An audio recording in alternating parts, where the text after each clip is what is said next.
c'est tout simplement scandaleux, les gars. C'est scandaleux ce qu'on a vu face à Bournemouth. Pas par rapport au niveau de jeu de Manchester United. Non, on se fait niquer à cause de l'arbitre. Ah ouais, clairement. Là, attends, je suis désolé. Comment c'est possible de valider le but de Christie alors que sur la même action, Amad Diallo se fait bouger dans la surface par Truffert et l'arbitre, non, même pas de retour à la VAR, rien de tout ça. Rien. Et après, tu vas, quand sur le but, enfin le penalty pour Kroupi, tu siffles une faute d'Evanilson, carton rouge sur Maguire, la totale. Là, par contre, là tu t'es régalé hein, sur Manchester United. Hein. L'arbitre, je crois, c'est Stuart Hartwell. Là, il s'est régalé hein, avec Manchester United. Non, parce que les décisions, franchement, ce qu'on a vu, c'est hallucinant. C'est hallucinant. Il n'y a qu'en première ligue que tu vois ce genre de choses. Bref, salut à tous, amis mancuniens, supporters des Red Devils.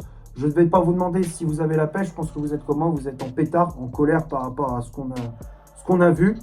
On va analyser malgré tout cette rencontre qui opposait Bournemouth à Manchester United. Match qui comptait pour la 31e journée de Première Ligue. Match nul, 2 buts partout au Vitality Stadium. Pourtant, ça avait très bien démarré. L'ouverture du score de Bruno Fernandes à la 61e minute de jeu sur penalty. L'égalisation de Ryan Christie à la 67e minute de jeu pour les Cherries. 71e, Manchester United reprend l'avantage grâce à un but contre son camp de Hill. Et à la 81e, Eli Junior Kroupi arrache l'égalisation sur penalty. Et avec ce résultat, Manchester repart de Bournemouth avec seulement un petit point. Le classement de Première Ligue, je t'affiche juste ici. Bon, il n'y a pas d'incidence, hein, c'est pas non plus catastrophique le résultat. On reste toujours 3e avec 55 points. On a un point d'avance sur Aston Villa 4e.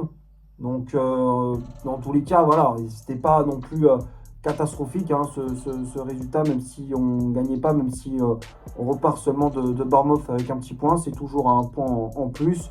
Et pour conforter notre place en Ligue des Champions la saison prochaine. Avant que le débrief commence, on s'abonne à la chaîne si ce n'est toujours pas fait en cliquant sur le bouton s'abonner.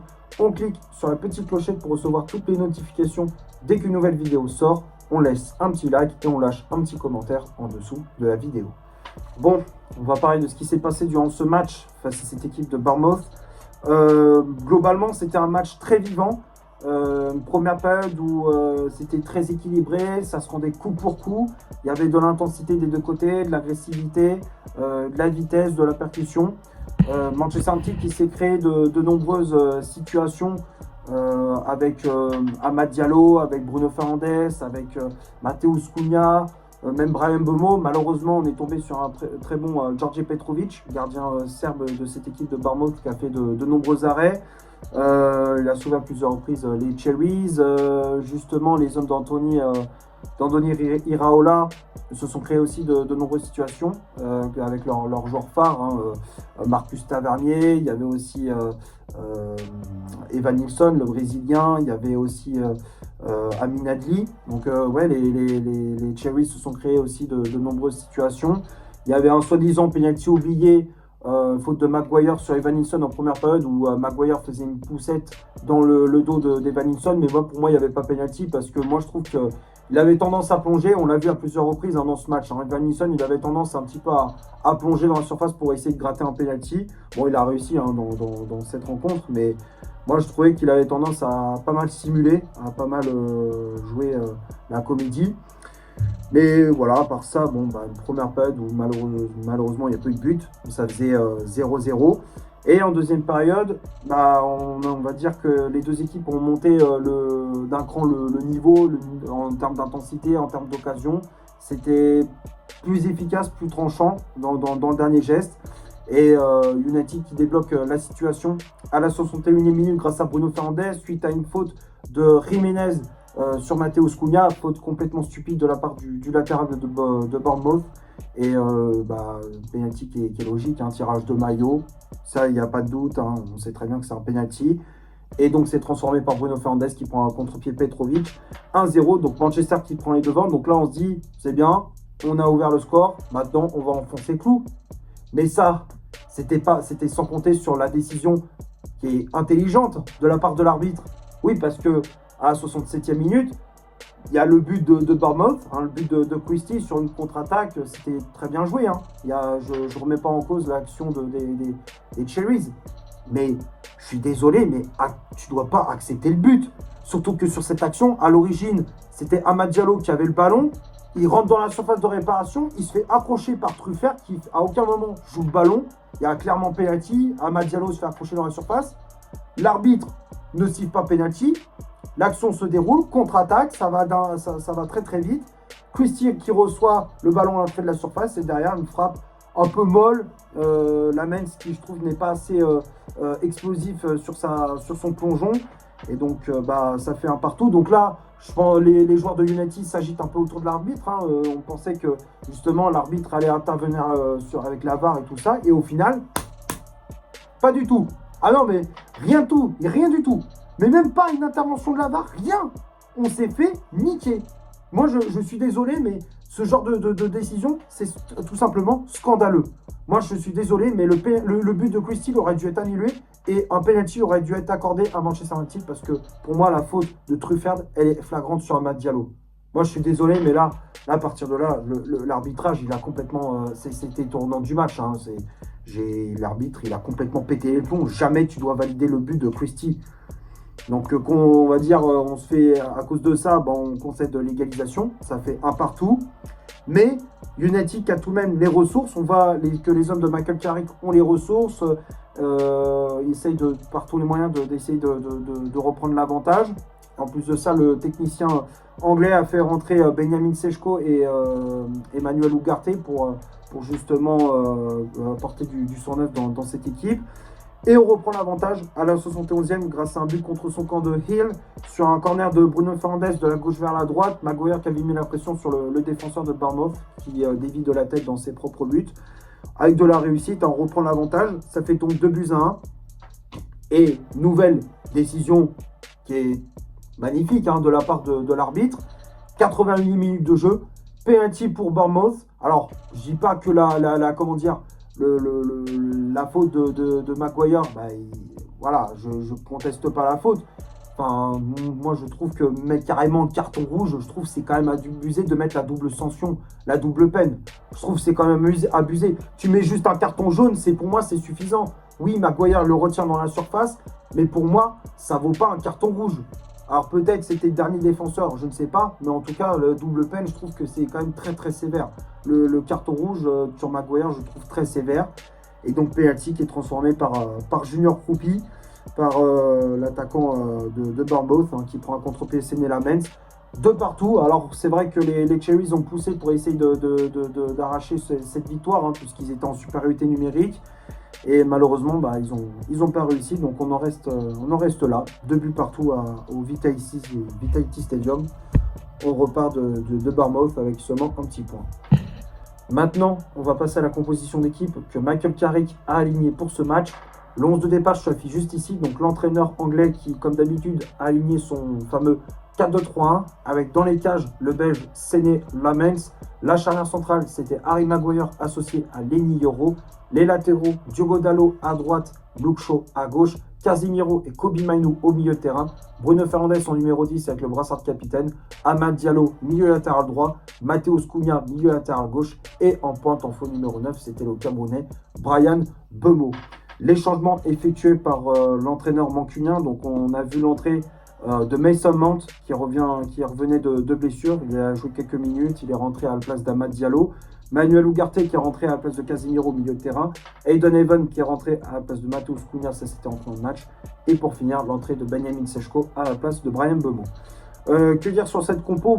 C'était plus ou moins du classique pour Michael Carrick qui a mis l'équipe type. On a revu de nouveau Bryan Mbeumo dans ce rôle de faux numéro 9 à la place de Sechko qui est toujours qui avait ce rôle de super sub depuis qu'il est arrivé.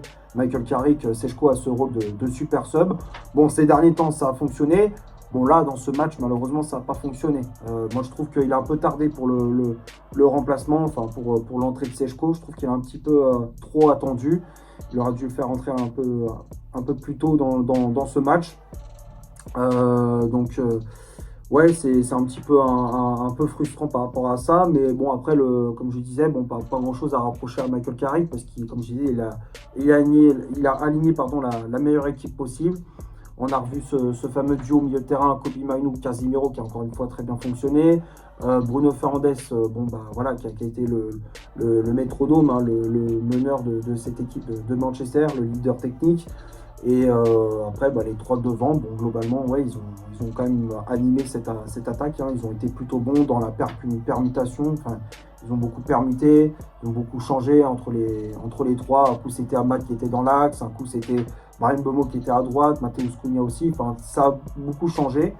Mais c'était intéressant ce qu'a proposé Michael Carrick dans sa compo. On va passer maintenant du côté des statistiques de cette rencontre. On va commencer par Bournemouth. Les Cherries ont eu 55% de possession de balle, 12 tirs réalisés dans le match, dont 5 frappes cadrées, 502 passes, dont 426 de réussis, 42 duels gagnés, 10 fautes commises, 4 arrêts effectués par George Petrovic, 22 centres réalisés dans le match, 6 corners obtenus et 13 tacles réussis. Et du côté de Manchester United, 45% de possession de balle, 7 tirs réalisés dans le match, dont 5 frappes cadrées, 415 passes, dont 320 de réussis, 47 duels gagnés, 9 fautes commises, 3 arrêts effectués par Seny Lamens, 15 centres réalisés dans cette partie, 8 corners obtenus et 16 tacles réussis. Donc quand on regarde les stats, possession de balle, oui, qui était plus en faveur de Bournemouth, mais ça c'était plus dans le dernier quart d'heure où ils ont mis une grosse pression. Les occasions également. Et ouais, après, du côté de Manchester United, c'est vrai qu'offensivement, c'était un petit peu plus compliqué de se créer des situations. On a été quand même un petit peu plus réaliste, hein, que les Cherries. Après, ça s'est joué à des détails. Hein. United qui a gagné un petit peu plus de duels que Bournemouth. Voilà, ça c'est, comme je disais, ça s'est joué à des détails. On va finir la vidéo sur les tops et les flops de cette partie. Comme d'habitude, je fais les affiches juste ici. Alors dans les tops, j'ai mis Seny Lamens. Lamens, malgré les 2 buts encaissés, il a fait quand même une très bonne prestation. Il a fait de sacrés arrêts devant les attaquants de Bournemouth. Il a été rassurant sur sa ligne. Les relances au pied, elles étaient plutôt bonnes. Bon match de la part de Lamens, malgré les 2 buts encaissés, ou sur le penalty, il est pris à contre-pied. Et puis le deuxième, c'est vrai qu'il manque un petit peu d'explosivité sur son plongeon. Il était un peu trop court sur la frappe de Christie, qui était pourtant pas forte. Hein. Il n'y avait pas beaucoup de puissance dans la frappe de Christie. Mais sinon, voilà, Lamens qui a fait quand même un bon match. J'ai mis Leny Yoro aussi dans les tops, qui a fait pour moi un très bon match, qui a gagné beaucoup de duels de la tête, qui a mis beaucoup d'agressivité.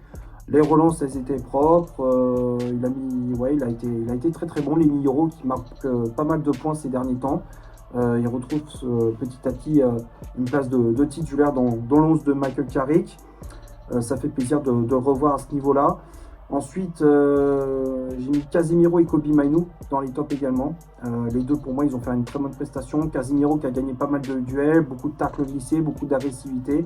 Encore une fois, Casemiro qui a fait un super match. On voit qu'il est régulier depuis plusieurs mois. Ça fait plaisir de le voir à ce niveau-là. Kobe Mainoo aussi qui a été très bon. Beaucoup de récupération haute, du pressing, de l'intensité, volume de jeu qui était assez impressionnant de la part du milieu anglais. Mainoo qui a fait une très grosse performance. Bruno Fernandes qui a été bon aussi, qui a été buteur, qui s'est créé de nombreuses situations, qui a été passant décisif hein, sur le deuxième but, hein, le but contre son camp de Hill. C'est lui qui a très bien frappé le coup de pied arrêté, le corner. Gros match de la part de Bruno Fernandes. Amad Diallo aussi qui a été très bon aussi, même s'il n'a pas marqué, il a été quand même un poison pour cette défense de Bournemouth hein, qui a semé la zizanie avec ses dribbles, le fait à chaque fois de rentrer vers l'intérieur et puis d'alterner intérieur, extérieur. Enfin, tu vois, il a souvent alterné, il a souvent mis le bazar dans cette défense de Bournemouth. Matheus Cunha aussi qui a fait une très grosse performance, hein, c'était à peu près la même chose qu'Amad Diallo. Il a souvent alterné dans ses courses. Un coup, il rentrait vers l'intérieur, un coup, il allait vers l'extérieur.